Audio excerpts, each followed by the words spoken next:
Hello students, आज इस lecture में कूलम्स लॉ को डिस्कस करेंगे। कूलम्स लॉ का यूज किन्हीं दो पॉइंट्स चार्जेस के बिटवीन इलेक्ट्रोस्टैटिक फोर्स को फाइंड करने के लिए किया जाता है। अगर हम ये कंसीडर कर लें कि दो पॉइंट चार्जेस हैं जो एक दूसरे से स्मॉल आर डिस्टेंस पर रखे हुए हैं, then the magnitude of electrostatic force between the 2 point charges is directly proportional to the product of the amount of charges and inversely proportional to the square of distance between the 2 point charges। ये statement है Coulomb's law का। इसके according अगर हम ये consider कर लें कि दो पॉइंट चार्जेस हैं, एक Q1 है और दूसरा Q2 है, और ये दोनों ही स्मॉल r डिस्टेंस पर रखे हुए हैं, तो ऐसे में इनके बिटवीन जो इलेक्ट्रोस्टैटिक फोर्स एक्ट करेगा वो उसका मैग्नीट्यूड जो होगा वो डायरेक्टली प्रोपोर्शनल होगा mod of Q1 into Q2 and second inversely proportional होगा r स्क्वायर के। इस तरीके से यहाँ से आप ये कह सकते हो कि F proportional to mod of Q1 Q2 upon r square. अब अगर हम प्रोपोर्शनल को यहाँ हटाते हैं तो प्रोपोर्शनलिटी कांस्टेंट आएगा। अब प्रोपोर्शनलिटी कांस्टेंट जो यहाँ आता है वो डिपेंड करता है कि दोनों चार्जेज किस मीडियम में रखे हुए हैं। अब अगर दोनों ही ये चार्जेस फ्री स्पेस में या फिर एयर में रखे हैं तो ऐसे में यहाँ जो कांस्टेंट आता है वो 1/4 पाई एप्सिलॉन नॉट आता है। तो इस तरीके से ये जो रिलेशन है वो मिलेगा F equal to 1/4 pi epsilon naught mod of Q1 Q2 upon r square. यहाँ पर जो कांस्टेंट है 1/4 पाई एप्सिलॉन नॉट, इसकी जो वैल्यू होती है वो 9 इंटू 10⁹ न्यूटन मीटर स्क्वायर पर कूलम स्क्वायर होती है। यहाँ एक नया पैरामीटर यूज हो रहा है, वो है epsilon not. Epsilon not free space की परमिटिविटी कहलाता है। इसकी वैल्यू 8.85 इंटू 10⁻⁻12 कूलम स्क्वायर पर न्यूटन मीटर स्क्वायर होती है।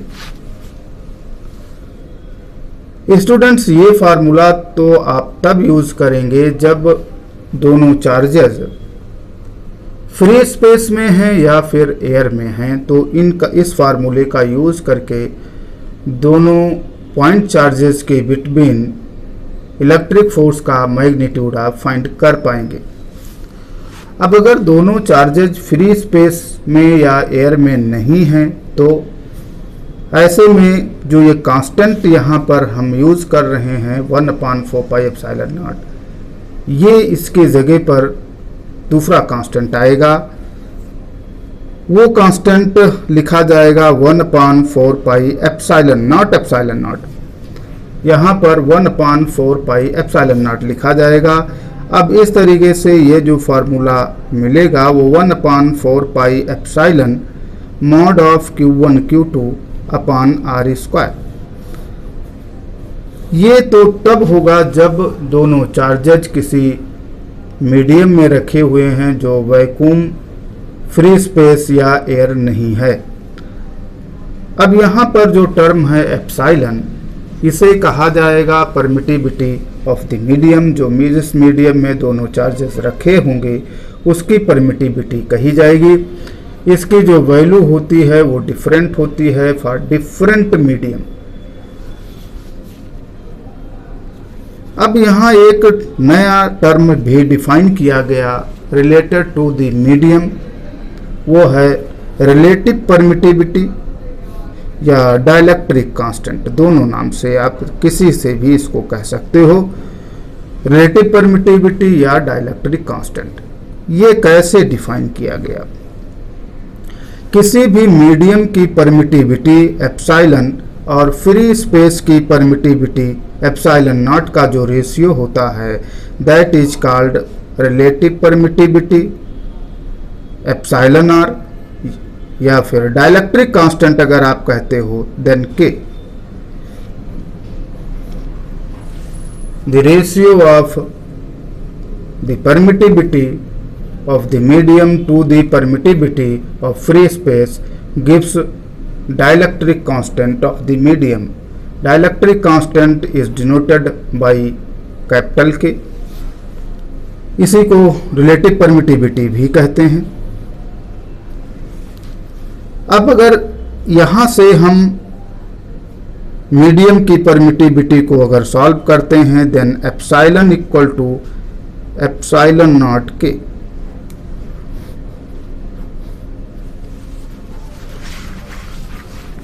अब एप्सिलॉन की वैल्यू को अगर हम इस फार्मूले में पुट करते हैं तो F इक्वल टू फिर मिलता है 1/4 पाई एप्सिलॉन नॉट के mod of Q1 Q2 upon R square. यहाँ पर के मीडियम की का डाइलेक्ट्रिक कांस्टेंट है।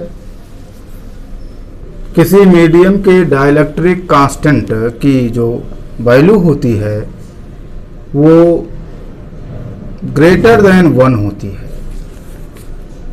ऐसा इसलिए क्योंकि जो परमिटिविटी एप्सिलॉन है वो ज़्यादा होती है comparison to the permittivity of free space epsilon naught. इसीलिए जो रेशियो आता है एप्सिलॉन अपॉन एप्सिलॉन नॉट वो भी ज़्यादा आएगा 1 से, और epsilon upon epsilon not dielectric constant है तो यहाँ से आप कह सकते हो कि डाइलेक्ट्रिक कांस्टेंट ज़्यादा होगा, ग्रेटर होगा 1 से।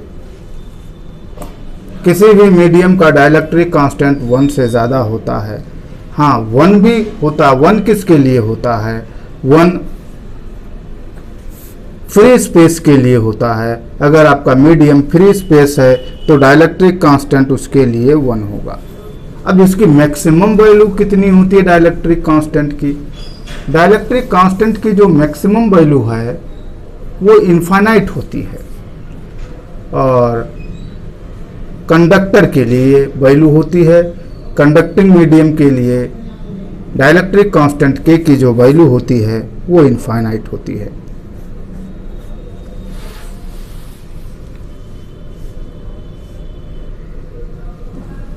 नेक्स्ट टॉपिक है Coulomb's law in vector notation.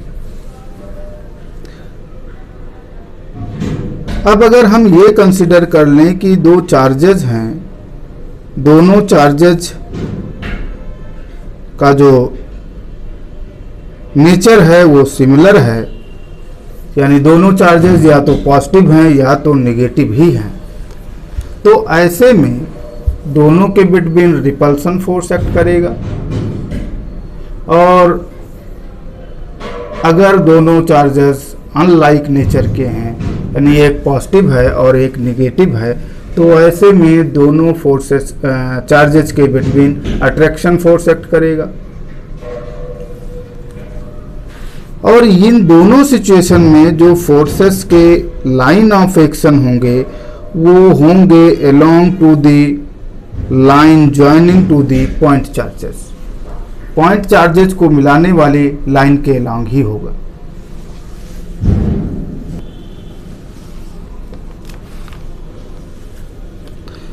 अब अगर हम ये कंसीडर कर लें कि दो चार्जेस जो पॉइंट चार्जेस हैं, एक है Q1 और एक है Q2, और ये दोनों ही r डिस्टेंस पर रखे गए हैं, तो ऐसे में इन दोनों पर फर्स्ट चार्ज पार्टिकल पर जो फोर्स अप्लाई करेगा सेकंड चार्ज पार्टिकल, और सेकंड चार्ज पार्टिकल पर जो फोर्स अप्लाई करेगा फर्स्ट चार्ज पार्टिकल, ये दोनों ही मैग्नीट्यूड में इक्वल होंगे और इसे आप कूलम्ब्स लॉ से फाइंड कर सकते हो।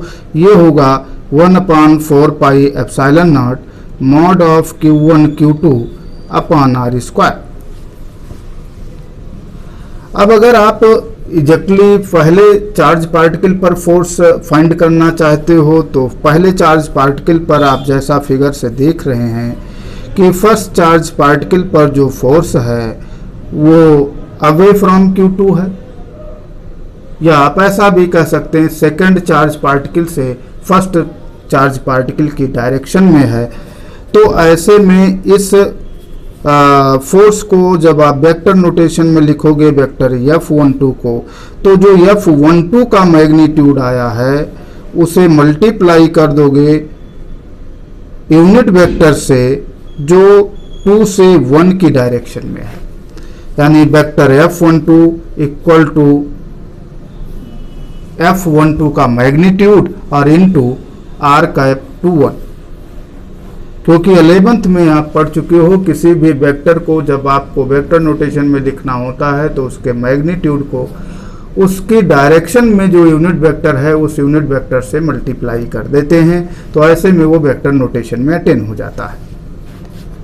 तो यहाँ पर फिगर से क्लियर है कि पहले चार्ज पार्टिकल पर जो फोर्स वेक्टर F12 है वो सेकंड चार्ज पार्टिकल से फर्स्ट चार्ज पार्टिकल की डायरेक्शन में है, तो सेकंड चार्ज पार्टिकल से फर्स्ट चार्ज पार्टिकल की डायरेक्शन में जो यूनिट वेक्टर होगा उसे हम लिख रहे हैं R कैप 21। उससे अगर आप मल्टीप्लाई कर दोगे मैग्नीट्यूड को तो फिर वेक्टर F12 अटेन हो जाएगा। अब वेक्टर F12 का जो मैग्नीट्यूड है वो जैसा आप जानते हैं वेक्टर F12 का magnitude 1/4 pi epsilon naught mod of Q1 Q2 upon R square. अब जैसा मैंने ये कंसीडर कर रखा है कि रिपल्सन तो तभी होगा जब दोनों फोर्स चार्जेस लाइक नेचर के होंगे, फिर तो ऐसे में Q1 और Q2 का जो प्रोडक्ट होगा वो प्लस ही आएगा। अगर दोनों चार्जेस प्लस होंगे तो दोनों का प्रोडक्ट प्लस आएगा, और अगर दोनों चार्जेस नेगेटिव नेचर के होंगे तो भी प्रोडक्ट पॉजिटिव ही आएगा। तो ऐसे में मॉड ऑफ Q1 Q2 तो प्लस में ही रहेगा। तो आप इस मॉड को हटा सकते हो, फिर तो आप इस फार्मूले को लिख सकते हो vector F12 equal to 1/4 pi epsilon naught Q1 Q2 upon R square R cap 1/1। Vector F12 equal to 1/4 pi epsilon naught Q1 Q2 upon R square into R cap 21। तो इस तरीके से आप पहले चार्ज पार्टिकल पर force को vector notation में लिख सकते हो। अब वेक्टर F21 को भी जो सेकंड चार्ज पार्टिकल पर फोर्स है फर्स्ट चार्ज पार्टिकल अप्लाई कर रहा है उसे भी इसी पैटर्न पे लिख सकते हो। Vector F21 equal to 1/4 pi epsilon naught Q1 Q2 upon R square into R cap 12, क्योंकि वेक्टर F12 की जो डायरेक्शन है वो फर्स्ट चार्ज पार्टिकल से सेकंड चार्ज पार्टिकल की डायरेक्शन में है। तो यहाँ पर जो यूनिट वेक्टर हमें लेना है वो R कैप 12 को लेना होगा। तो इन फार्मूले का यूज करके आप वेक्टर नोटेशन में लिख सकते हो कूलम्ब्स लॉ को। हाँ, एक इम्पॉर्टेंट बात ये है कि आप अगर देखें तो R कैप 21 जो है वो अपोजिट डायरेक्शन में है, जस्ट अपोजिट में है R कैप 12 के, और मैग्नीट्यूड दोनों का इक्वल है क्योंकि दोनों ही यूनिट वेक्टर हैं। तो ऐसे में मैग्नीट्यूड तो दोनों का यूनिट ही होगा, 1 होगा, और डायरेक्शन दोनों की जस्ट अपोजिट है। R कैप 21 जो है वो सेकंड चार्ज पार्टिकल से फर्स्ट चार्ज पार्टिकल की डायरेक्शन में है, और R कैप 12 ये फर्स्ट चार्ज पार्टिकल से सेकंड चार्ज पार्टिकल की डायरेक्शन में है। तो ऐसे में डेफिनेटली ये दोनों ही अपोजिट वेक्टर हैं, तो आप इनको लिख सकते हो R cap 21 equal to minus R cap 12। तो अगर आप ऐसा लिख सकते हो तो इसको यूज़ अगर हम करते हैं तो यहाँ से एक बात कंक्लूड होती है, वो ये कि vector F12 equal to minus vector F21 होगा, यानी दोनों फोर्सेस इक्वल होंगे मैग्नीट्यूड में और अपोजिट डायरेक्शन में करेंगे, जो न्यूटन्स का थर्ड लॉ भी है। तो ऐसे में स्टूडेंट्स अगर आप वेक्टर F12 को वेक्टर नोटेशन में लिख लेते हो तो वेक्टर F21 फाइंड करने के लिए सिर्फ आपको माइनस साइन अप्लाई करना होगा और F21 आपको फाइंड हो जाएगा।